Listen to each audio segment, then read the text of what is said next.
le village le plus extrême de Russie, où les épouses divertissent des étrangers toute la nuit. Documentaire de voyage. Dans l'immense et sauvage étendue de la Russie, où les liens communautaires sont plus solides que l'acier, une tradition séculaire suscite à la fois curiosité et controverse.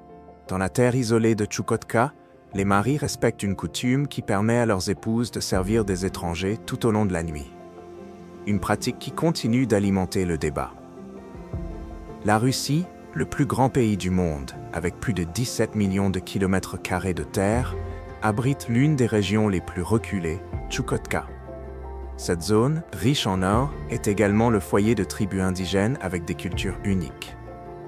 La coutume la plus frappante de la région implique que les maris permettent à leurs épouses de dormir avec des invités ou même de les louer comme signe d'hospitalité. Rejoignez-nous pour explorer 15 des faits les plus étranges sur Tchoukotka.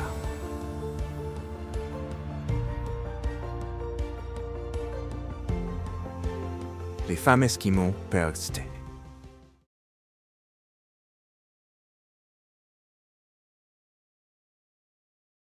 Tchoukotka, l'une des régions les plus isolées de Russie, possède une tradition unique et intrigante. Les femmes esquimaux peuvent dormir avec des étrangers, mais seulement avec le consentement de leur mari, en tant que geste d'hospitalité. Ancrée dans des coutumes anciennes, cette pratique reflète les valeurs culturelles et les dures réalités de la vie dans l'Arctique. À Tchoukotka, les femmes esquimaux sont admirées pour leur résilience et leur force. Elles assument souvent le rôle de principal soutien de famille, tandis que les hommes les respectent profondément, les considérant comme fortes et débrouillardes. Ce respect est la raison pour laquelle les hommes se marient rarement en dehors de leur ethnie. Pendant les longs hivers froids qui peuvent durer jusqu'à 8 mois, la dynamique des relations entre hommes et femmes revêt une importance encore plus grande. La tradition des femmes dormant avec des étrangers n'est pas motivée par le désir, mais par nécessité, en raison des conditions naturelles extrêmes. Beaucoup de femmes ici ont de grandes familles, même si, malheureusement, tous les enfants ne survivent pas dans cet environnement difficile. Parmi les Esquimaux, partager des épouses avec d'autres n'est pas rare. Dans les temps anciens, des locations de femmes à court terme étaient pratiquées, où un homme chasseur pouvait prendre une épouse pour le voyage. Partager une épouse est un signe de respect, et le refus est considéré comme un manque de respect envers l'épouse et son mari. Les veuves sont particulièrement encouragées à dormir avec des étrangers. Si elles tombent enceintes, tout le village célèbre, car cela aide à résoudre des problèmes sociaux dans une petite communauté isolée. Cette pratique aide également à prévenir des problèmes comme l'inceste et contribue à la survie des enfants dans des conditions aussi difficiles. Les Esquimaux ont généralement une attitude détendue envers le sexe. Les femmes de tous âges, apparences et statuts sociaux reçoivent amour et admiration. La virginité n'a pas beaucoup de signification. Être vierge signifie simplement qu'une femme n'a jamais été avec un homme. Plus une femme a d'enfants, plus elle gagne de respect. Qu'est-ce qui rend les femmes esquimaux si fières aux yeux de leurs hommes? Les femmes esquimaux ont souvent des corps plus pleins, avec plus de graisse corporelle, ce qui les aide à s'isoler contre le froid extrême. Leurs yeux en amande les protègent du soleil éclatant et de la neige, tandis que leur teinte de peau, allant du brun moyen au clair, offre une protection naturelle dans l'environnement arctique. Vivre dans ces conditions difficiles a engendré un fort sens de la communauté et un soutien mutuel. Bien que les activités traditionnelles comme la pêche, la chasse et l'artisanat restent importantes, les influences modernes s'intègrent lentement dans leur vie. Ce mélange d'ancien et de nouveau permet au peuple esquimau de survivre dans l'un des climats les plus rudes de la planète. Voici un fait surprenant sur la santé des femmes ici que vous pourriez trouver intéressant.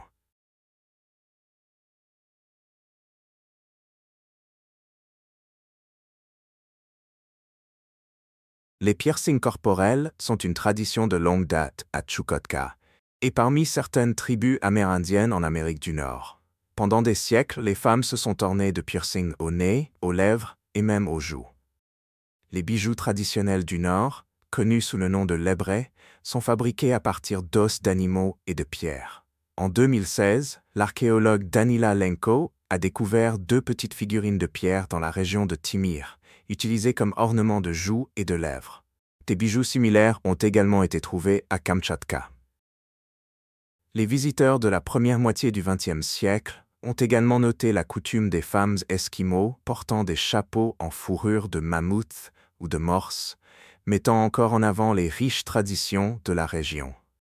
Les Esquimaux ont vécu pendant des siècles dans des conditions difficiles, ce qui a profondément façonné leurs valeurs culturelles et leurs opinions sur les femmes. Les hommes des tribus esquimaudes asiatiques et américaines recherchent traditionnellement des femmes fortes et résilientes comme épouses.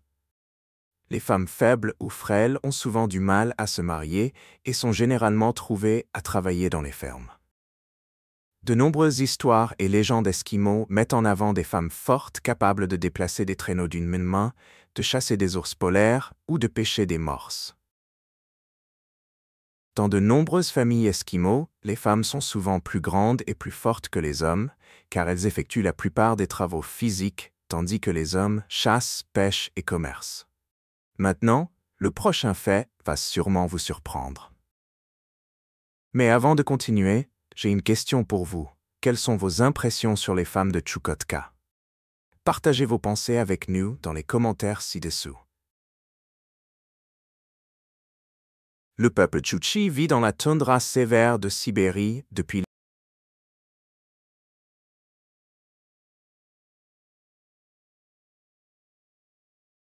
l'époque pré-chrétienne, survivant contre vent et marée. Ils se désignent eux-mêmes comme Loreti, ce qui signifie « gens honnêtes ». Contrairement à de nombreux autres groupes indigènes de Sibérie, les Chukchi n'ont jamais été conquis par les militaires au XVIIe siècle.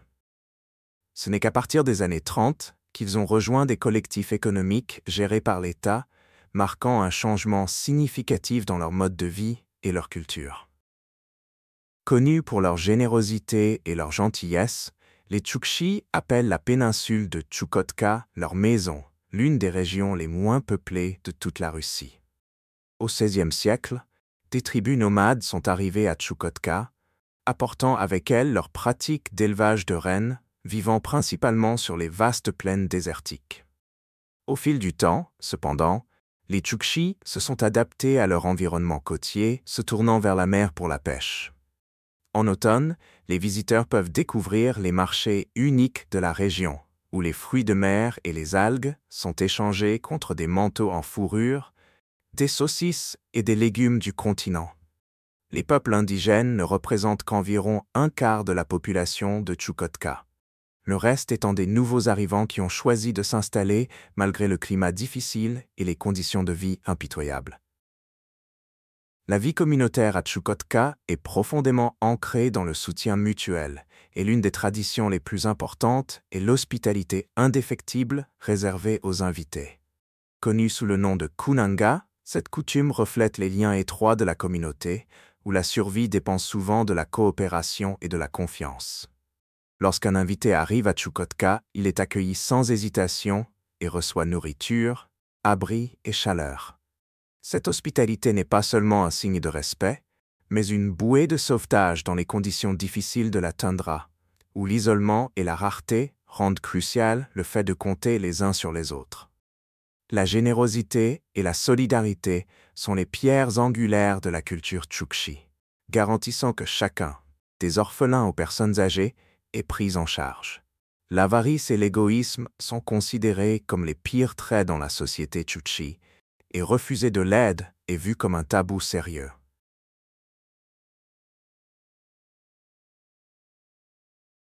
Aujourd'hui, à Chukotka, il est rare de voir des femmes esquimaux avec des tatouages traditionnels. Cependant, il y a 50 à 70 ans, ces tatouages étaient un symbole important de beauté et de bonheur familial. Dans son livre Tatouages de l'Esquimau asiatique, l'anthropologue Sergei Rudenko a noté qu'en l'an 1945, la plupart des femmes avaient des tatouages sur leur corps et leur visage, ce qui les rendait particulièrement attirantes aux yeux des hommes. Les filles étaient généralement tatouées avant le mariage, et sans tatouage, il était difficile de trouver un bon partenaire.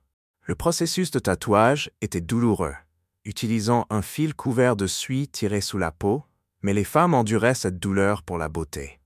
Les femmes esquimaux à Chukotka avaient souvent des tatouages rayés sur le menton, le front et les joues, avec des motifs tels que des ovales, des queues de baleine en forme de V et des tridents.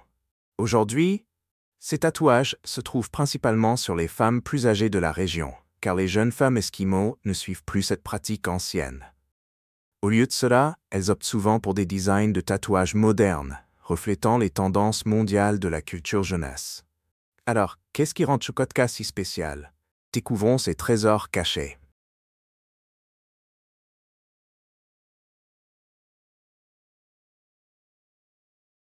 Chukotka, la région la plus orientale de Russie, est un lieu d'une beauté extraordinaire et d'une isolation intense.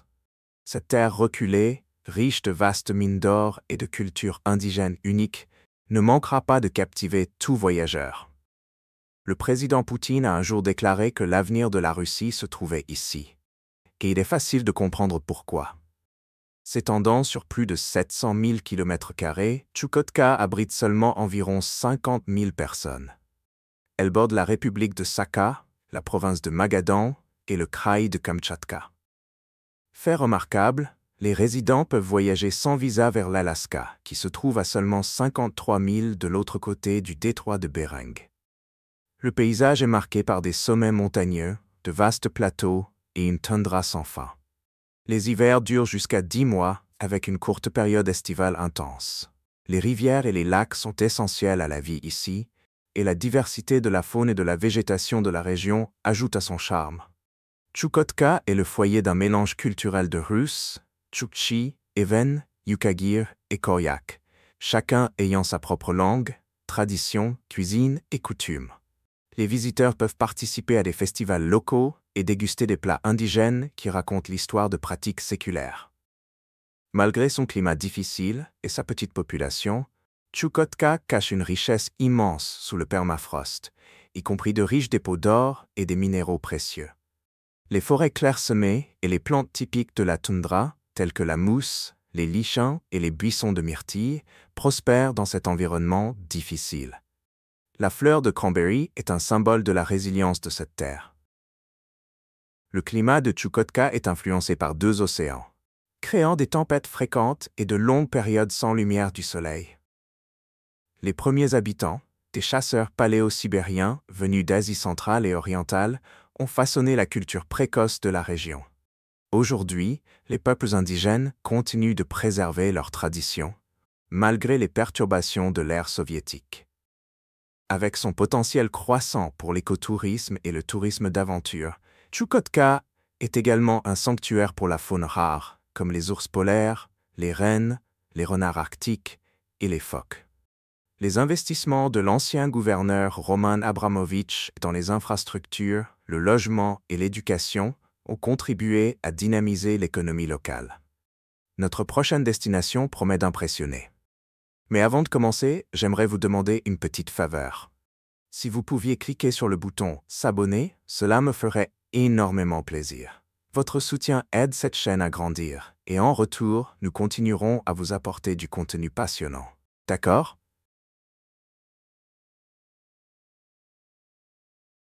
Les maisons en tente unique de Chukotka, connues sous le nom de yaranga, sont un exemple fascinant d'architecture conçue pour résister au climat arctique extrême.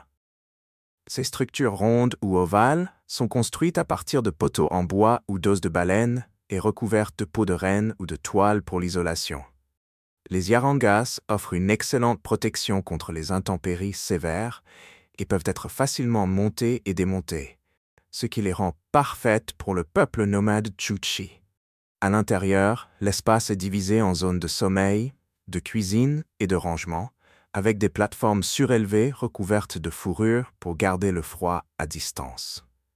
Bien que les influences modernes et le changement climatique aient apporté des changements, la yaranga reste un symbole important du patrimoine tchoukchi. Ces maisons continuent d'être utilisées lors de cérémonies culturelles et d'expositions éducatives, reflétant l'ingéniosité et la résilience de cette communauté indigène. Aujourd'hui, de nombreux Tchoukchi vivent dans des maisons en bois de plain-pied, et des bâtiments d'appartements plus anciens, laissant derrière eux les yarangas traditionnels. Pourtant, l'héritage de ces maisons distinctives continue de faire partie intégrante de leur identité culturelle.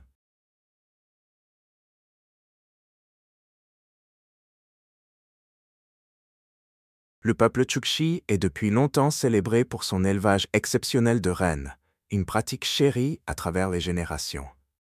Cet aspect unique de la culture Chukchi révèle un lien profond avec les rennes, qui ne sont pas seulement du bétail, mais des compagnons vitaux, des sources de subsistance et des symboles culturels. Les rennes fournissent un moyen de transport à travers le terrain difficile du Nord et sont une source alimentaire essentielle.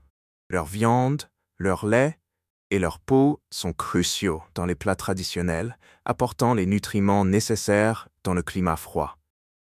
Les peaux tannées sont transformées en vêtements chauds, protégeant les Chukchi des températures glaciales, tandis que les bois et les os sont façonnés en outils, objets ménagers et bijoux magnifiques, reflétant le savoir-faire des artisans. Les enfants apprennent tôt le mode de vie d'éleveur, se familiarisant avec les habitudes de chaque renne et maîtrisant l'art d'utiliser des lassos. Cependant, les influences modernes et le changement climatique poussent de nombreux jeunes Chukchi vers les villes pour l'éducation et le travail, menaçant ces traditions. Pour préserver leur héritage, les Chukchi allient l'élevage traditionnel à des techniques modernes et s'engagent dans le tourisme, partageant leur culture à l'échelle mondiale. Cela sensibilise à leur culture d'élevage de rennes et à son importance. Le lien profond des Chukchi avec les rennes représente une identité culturelle vibrante et une relation harmonieuse avec la nature.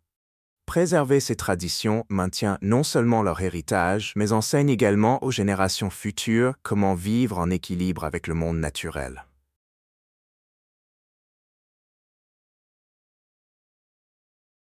Les capacités exceptionnelles des Chukchi en matière d'élevage de rennes sont égalées par leur riche tradition médicale, transmise à travers les générations. Leur croyance en le pouvoir guérisseur de la nature façonne leur approche de la médecine, s'appuyant sur des herbes, des plantes et des animaux de leur environnement. Ce savoir, développé par l'expérience pratique et la tradition orale, inclut l'utilisation d'herbes de la tundra aux propriétés médicinales. Le lichen est utilisé pour traiter les toux et les rhumes, les myrtilles aident à la diarrhée et la graisse de renne guérit les blessures et les brûlures. L'acupuncture est employée pour soulager la douleur et l'inflammation. De nombreux Chukchi continuent de compter sur ces remèdes naturels, et leur pratique médicale unique attire désormais l'attention internationale. Vous êtes-vous déjà demandé à quoi ressemble la vie dans un endroit où les températures peuvent descendre à moins 50 degrés Celsius?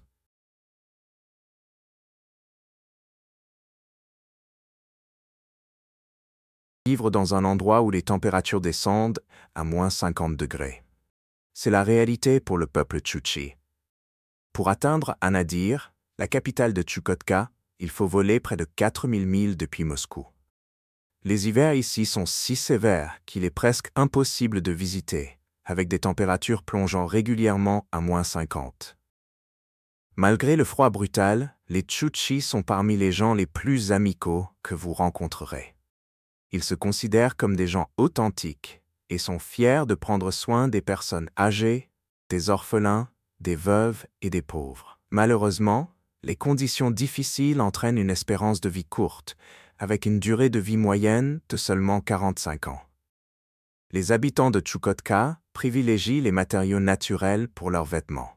Des cols roulés en coton, des pulls en laine, des chapeaux en fourrure et de longs manteaux en fourrure. Lorsque les températures descendent autour de moins 30, ils se tournent vers des vêtements de ski pour se réchauffer. Même les étudiants qui bravent le froid se passent souvent de chapeaux ou de bottes. Bien que l'été soit bref, les températures peuvent atteindre 10 degrés Celsius, permettant au permafrost de dégeler pendant une courte période. Avec peu de précipitations annuelles, principalement de la neige, Tchukotka reste une région éloignée, sauvage et inhospitalière.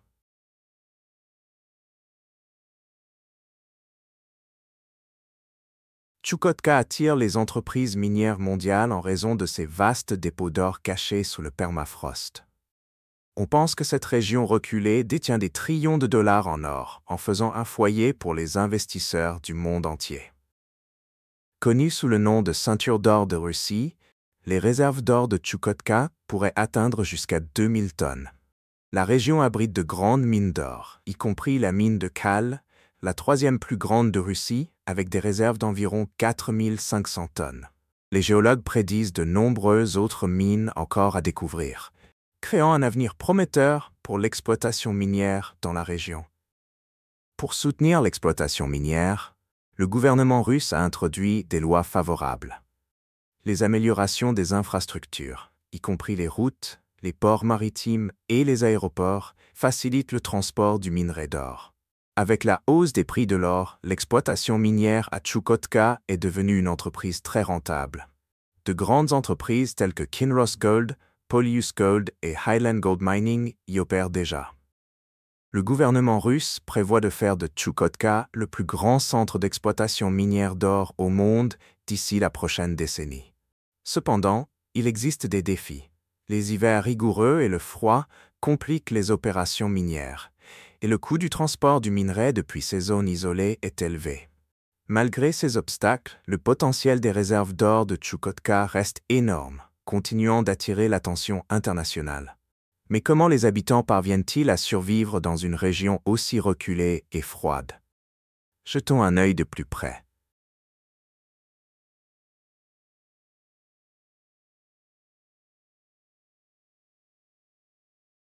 Vivre à Tchoukotka, en Russie, en tant que personne seule est relativement abordable, avec des dépenses mensuelles variant entre 1500 et 1800 € selon la région et le mode de vie.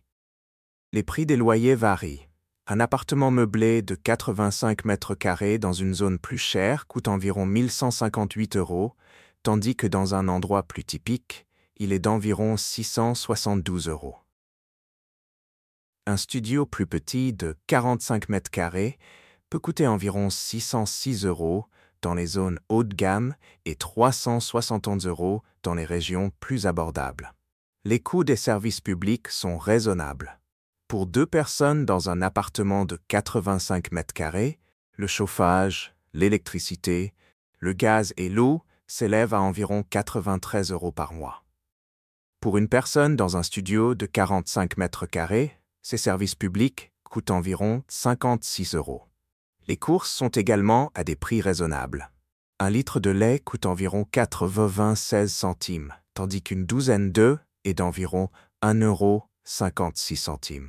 Les transports en commun sont abordables aussi, avec un abonnement mensuel coûtant environ 23 € et l'essence à environ 60 centimes le litre. Les soins de santé sont accessibles et peu coûteux. Une courte visite chez un médecin privé coûte environ 23 €, tandis qu'une boîte d'antibiotiques, 12 doses, est d'environ 7 €. Pour les loisirs, un dîner basique pour 2 coûte environ 20 €. Les billets de cinéma pour 2 sont d'environ 9 €. Et un abonnement à la salle de sport coûte environ 54 € par mois. Malgré la précipitation de la vie moderne, le peuple tchoukchi tient fermement à ses traditions. Leurs croyances, rituels et modes de vie révèlent une profonde connexion spirituelle avec la nature. Les contes folkloriques transmis à travers les générations dépeignent des humains et des animaux vivant en harmonie, comme les reines donnant leur vie pour aider l'humanité ou un homme sauvant 2 chiots mourants. Ces histoires humanisent les animaux et montrent la forte spiritualité des Tchoukchi. Les Tchoukchi expriment leur créativité à travers des sculptures en os, en ivoire et en peau de renne. Des ivoires détaillés représentent la vie quotidienne et des légendes, tandis que des os d'animaux sont façonnés en sculptures et outils uniques. Au XVIIIe siècle, la sculpture est devenue une forme d'art majeure qui a préservé la culture tchoukchi à travers les générations. Les Tchoukchi célèbrent leur héritage avec des festivals et des cérémonies uniques. L'un d'eux met en avant une célébration de 3 jours avec des battements de tambour pour honorer les reines. En mars, un festival pour le soleil a lieu, et en juin, une célébration pour les ancêtres. À travers la danse et le chant, les Tchoukchi expriment leur unité et leur fierté. Malgré les difficultés de leur environnement, les Chukchi conservent un esprit joyeux. Ils acceptent la mort sans peur. Certains anciens choisissant la mort volontaire pour ne pas peser sur leur famille. Connus pour leur hospitalité, les Chukchi aident toujours ceux qui en ont besoin, en particulier les personnes âgées, les orphelins et les pauvres. Break.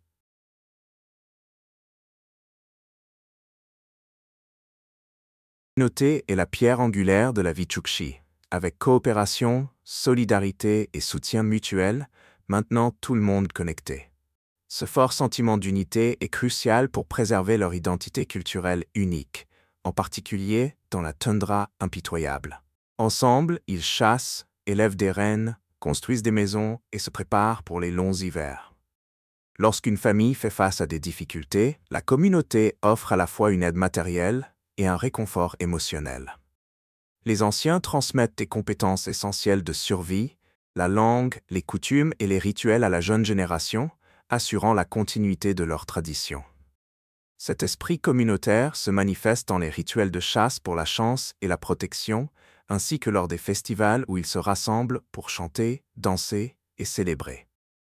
La solidarité du peuple Chukchi les aide non seulement à affronter l'environnement difficile, mais aussi à favoriser un sentiment de chaleur et de bonheur, préservant leur riche héritage culturel.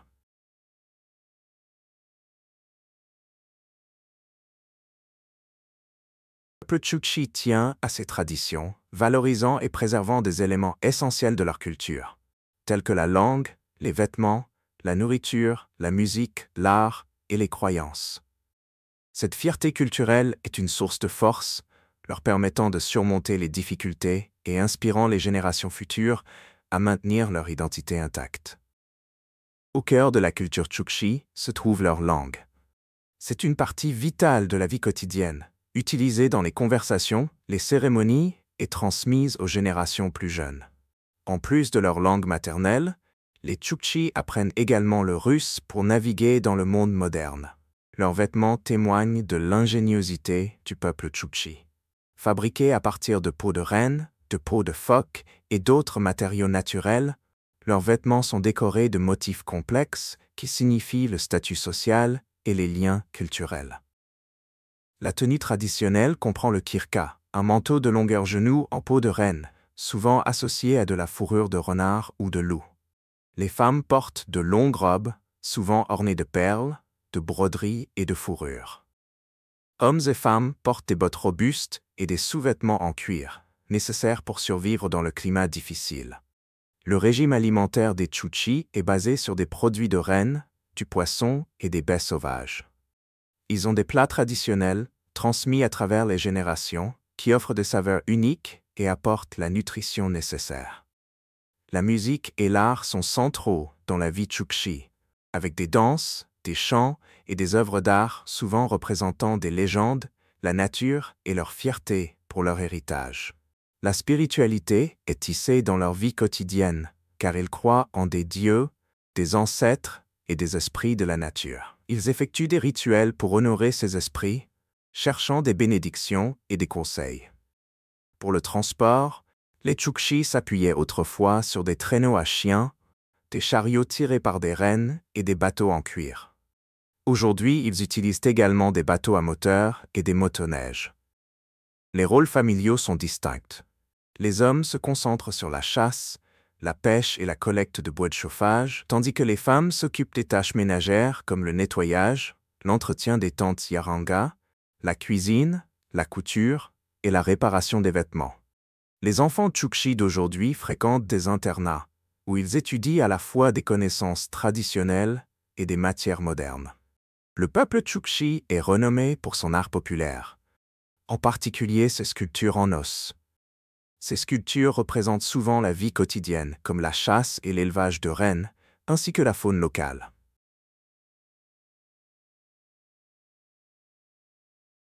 Seuls les hommes sculptent, tandis que les femmes excellent dans la couture et la broderie. Les Chukchi croient que tout dans la nature, des animaux au corps céleste, a une âme. Leur folklore comprend des histoires sur la création de la terre, de la lune et des étoiles, et sur des esprits malins qui apportent maladie et malheur. Les chamans jouent un rôle clé, communiquant avec les esprits et prédisant l'avenir. En été et en automne, des rituels sont effectués par les éleveurs de rennes et les Chukchi côtiers pour honorer ces esprits et assurer une bonne fortune.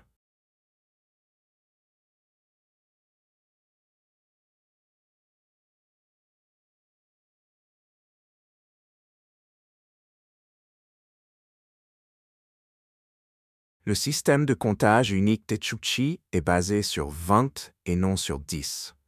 Ce système vigésimal est un exemple de leur créativité et de leur capacité d'adaptation. Contrairement à notre système décimal, qui utilise 10 unités, le système Chukchi fonctionne sur une base de 20, avec des nombres allant de 0 à 19. Cette méthode est bien plus qu'un concept théorique. Elle est intégrée dans leur vie quotidienne, qu'ils comptent des rennes, des poissons, ou même mesurent le temps. Elle joue également un rôle clé dans leurs rituels traditionnels et leur folklore, liant leur système mathématique de manière étroite à leur culture. Un des principaux avantages du système vigésimal est son utilisation pratique pour compter des objets groupés. Par exemple, lorsqu'ils comptent les rennes, les Chukchi les organisent en groupes de 20. Cela facilite le suivi des troupeaux et garantit que chaque animal reçoit les soins nécessaires. Fait intéressant, le même système était également utilisé par les anciens Mayas, montrant que les Chukchi, comme d'autres cultures anciennes, ont adapté leur nombre pour répondre à leur environnement et à leurs besoins.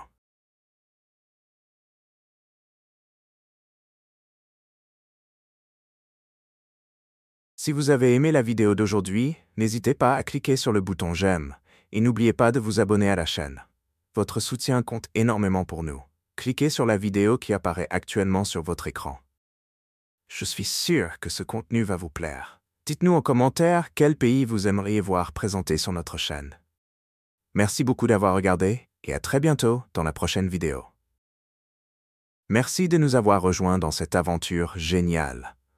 Déposez vos pensées dans les commentaires, donnez-nous un like et n'oubliez pas de vous abonner pour plus. À la prochaine.